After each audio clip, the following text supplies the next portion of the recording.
Hello student, आपका स्वागत है वारसिया एजुकेशन हब में। आज हम लोग क्लास 12 का मैथ देखने वाले हैं, जो जिसमें चैप्टर चल रहा है कंटिन्यूटी एंड डिफरेंशिएबिलिटी, जो चैप्टर 5 के अंतर्गत आता है। तो आज हम लोग क्वेश्चन नंबर करने वाले हैं 14, जो कि 14 नंबर क्वेश्चन में एक फलन दिया हुआ है, जो एक नए किस्म का फलन है। एफ ऑफ एक्स बराबर दिया हुआ है बॉक्स एक्स। अब इसका मतलब क्या होता है तो पहले समझ लेते हैं। ये बॉक्स एक्स का मतलब होता है, इस फलन को बोलते हैं महत्तम पूर्णांक फलन। इस फलन को बोलते हैं महत्तम पूर्णांक फलन। अब ये फलन को हम लोग चेक करना है कि ये सभी वास्तविक संख्या के लिए कंटिन्यूअस है कि नहीं है। तो उसके पहले हम लोग इस फलन के बारे में समझना होगा कि ये फलन का मतलब क्या होता है। तो देखिए, जैसे अगर फलन दिया रहेगा कुछ इस प्रकार से, इधर इधर बॉक्स में लिखा रहेगा, ठीक। जब भी बॉक्स में लिखा रहेगा इसका मतलब ये फलन है महत्तम पूर्णांक फलन है। अब महत्तम पूर्णांक फलन का मान कैसे निकलता है उसको समझना है। तो देखो, ये जो मान होता है इसका मान हमेशा एक फिक्स मान होता है, इंटीजर मान होता है। मतलब हम लोग बोल सकते हैं एक पूर्णांक मान देता है, इसलिए पूर्णांक लिखा हुआ है। मतलब महत्तम पूर्णांक मान देता है। जैसे मान लो कि अगर कोई x का मान 0 से लेके 1 तक, 0 से लेके 1 तक, 0 से लेकर 1 तक का मतलब होता है 0 को लेना है, 1 नहीं लेना है, और इसके बीच का कोई भी अगर मान आता है तो उस पर जो ये फलन का मान होता है उस फलन का मान ये 1 होता है, 0 होता है। तो 0 और 1 के बीच पर इस फलन का जो मान होता है 0 होता है। ये इसके बीच का कोई भी मान रख दे इसमें, कहने का मतलब ये है कि अगर x का मान इसमें 0 रखते हैं फिर भी इसका मान कितना होगा, 0 होगा। अगर x का मान 0.1 रखते हैं फिर भी इसका मान कितना होगा, 0 होगा। या x का मान 0.2 रखते हैं फिर भी इसका मान कितना होगा, 0 होगा। तो इसके बीच में कोई भी मान रख दे या 0 रख दे इस x के जगह, तो इस फलन का मान कितना होगा, 0 होगा। तो इस बात को ध्यान में रखना है। या दूसरा बोल सकते हैं 1 से लेके 2 से छोटा तक, 1 तो लेना है लेकिन 2 से छोटा, तो इसमें कोई भी x का मान रख दे तो उसका मान हमेशा कितना आता है, 1 आता है। उसका मान हमेशा 1 आएगा। जैसे एग्जाम्पल, अगर यहाँ पे बॉक्स के अंदर 1 रख देते हैं तो इसका मान 1 होता है। या इसको 1.1 भी रखते हैं फिर भी इसका मान 1 आएगा। या 1.999 भी रखे, जब तक ये 2 से छोटा है इसका मान हमेशा 1 आते रहेगा। तो इस प्रकार से हम लोग देख सकते हैं कि अगर दो अंतराल के बीच, मतलब दो संख्याओं के बीच, दो प्राकृत संख्याओं के बीच बोल सकते हैं, या पूर्ण संख्याओं के बीच अगर कोई मान 0 से 1 के बीच में है, x का कोई भी मान 0 से 1 के बीच और 0 भी उसमें आ रहा है, तो उस पर हमेशा इस फलन का मान क्या होगा, 0 होगा।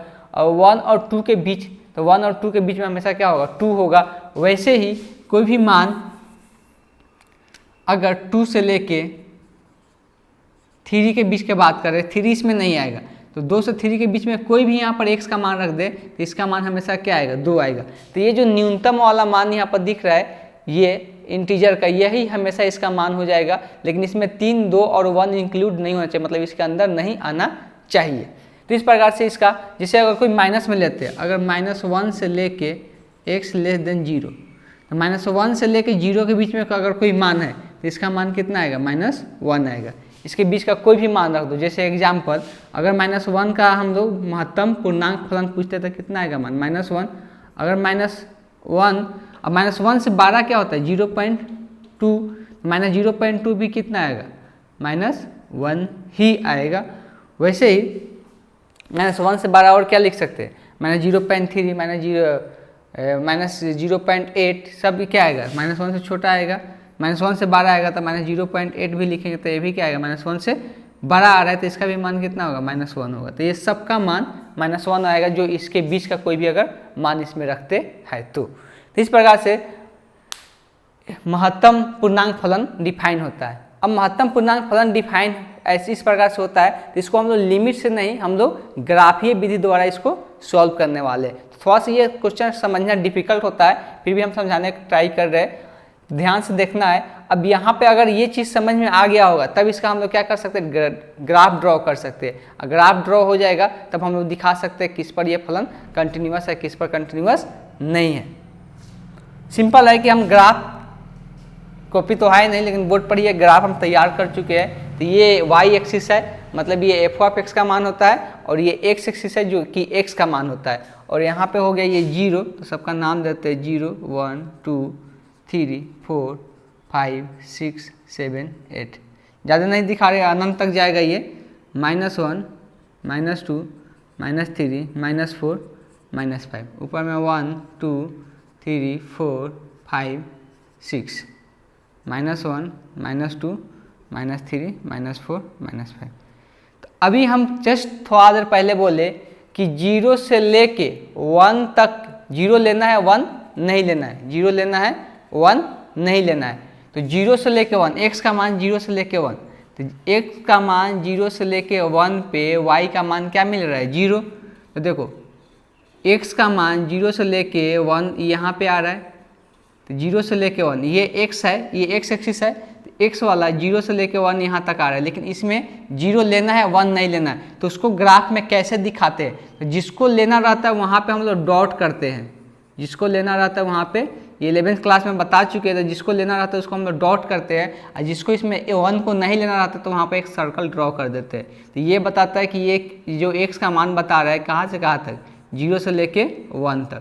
तो ये 0 से लेके 1 तक के बीच में f(x) का मान क्या है 0 है, मतलब y का मान 0, y का मान क्या है 0। तो इस पर क्या होता है y की तो हर एक जगह यहाँ पर 0 दिख रहा है, तो यहाँ पे y 0 होता है।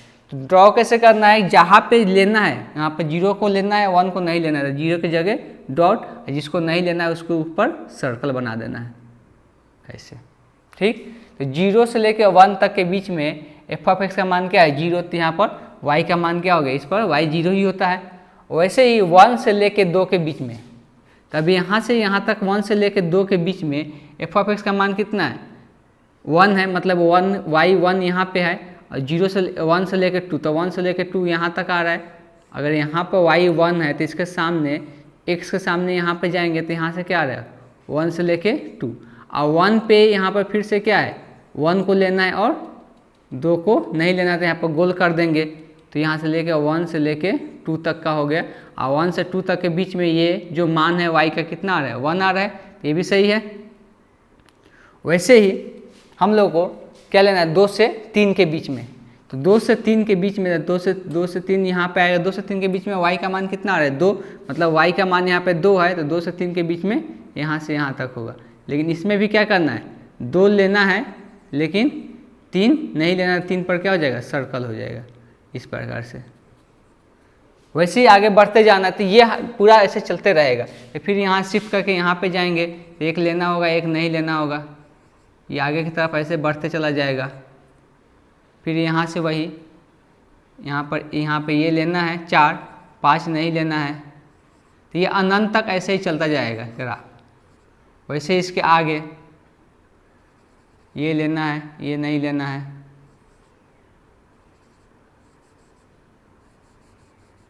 वैसे इसके आगे आएगा कि ये लेना है, यहाँ पर क्या है 5 6 से 7, 6 से 7 में 7 नहीं लेना है, इस पर जो फलन का मान आएगा कितना आएगा 6 आएगा।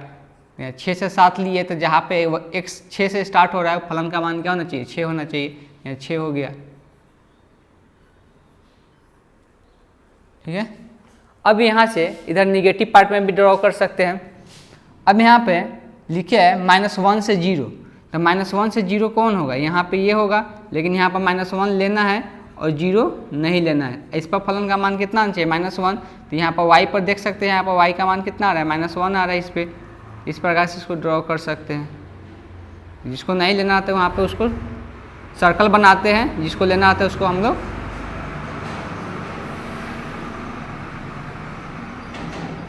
इस प्रकार से ड्रॉ कर सकते हैं। वैसे इधर आएंगे तो -2 से -1, तो -2 को लेना है, -1 को नहीं लेना है, तो -1 पर क्या करेंगे गोल कर देंगे। इस पर फलन का मान कितना आएगा -2 आएगा।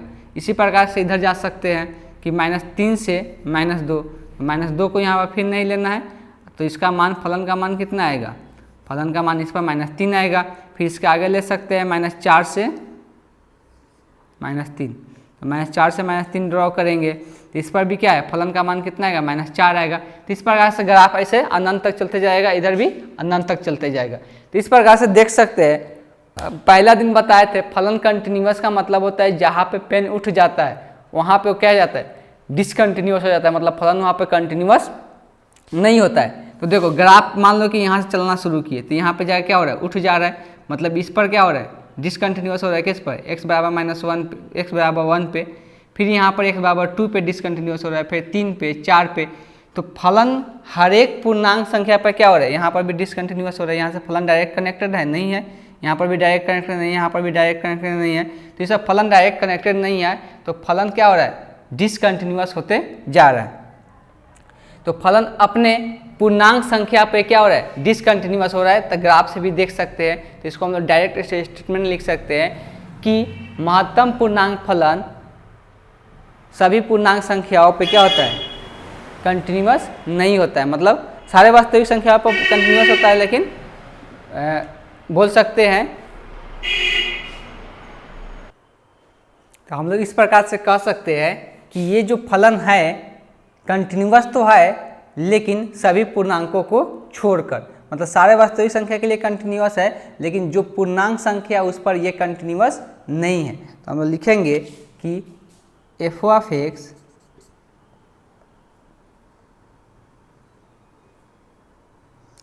x कंटिन्यूअस नहीं है सभी पूर्णांकों के लिए, ऐसा लिख सकते हैं। f ऑफ x कंटिन्यूअस नहीं है सभी पूर्णांकों के लिए। बाकी जितना भी संख्या सब पर क्या है, कंटिन्यूअस है, लेकिन ये पूर्णांक संख्या पे कंटिन्यूअस नहीं है। तो इसको हम लोग ग्राफीय विधि द्वारा इस प्रकार से दिखा सकते हैं। सबसे पहले अगर इस फलन को समझना है तो एक बार और, अगर किसी को ये फलन के बारे में नहीं समझ में आ रहा है कि ये फलन है क्या, तो एक बार हम और इसको समझाने की कोशिश कर रहे हैं। पहले ही हम बताए कि इस फलन का मतलब ये होता है कि अगर दो पूर्णांक के बीच में, दो पूर्णांकों के बीच में, अगर मान लो कि दो पूर्णांक है 0 और 1 के बीच में, तो 0 और 1 के बीच में अगर 0 इंक्लूड है और 1 इसमें नहीं है, 0 का मतलब इसमें 0 ले सकते हैं, 0 की जगह क्या है, बराबर है, और 1 की जगह बराबर नहीं है।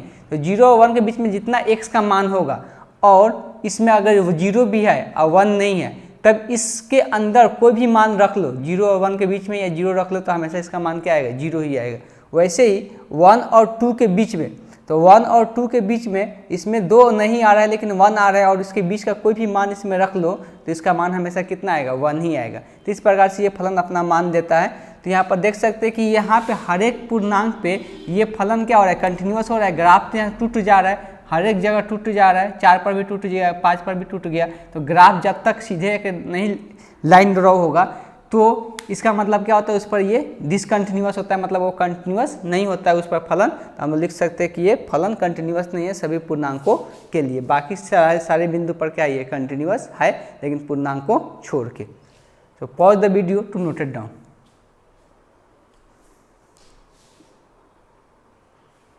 यहाँ पर हम लोग पढ़ना है संतत फलनों के बीजगणित। तो संतत फलनों के बीजगणित, algebra of the continuous function.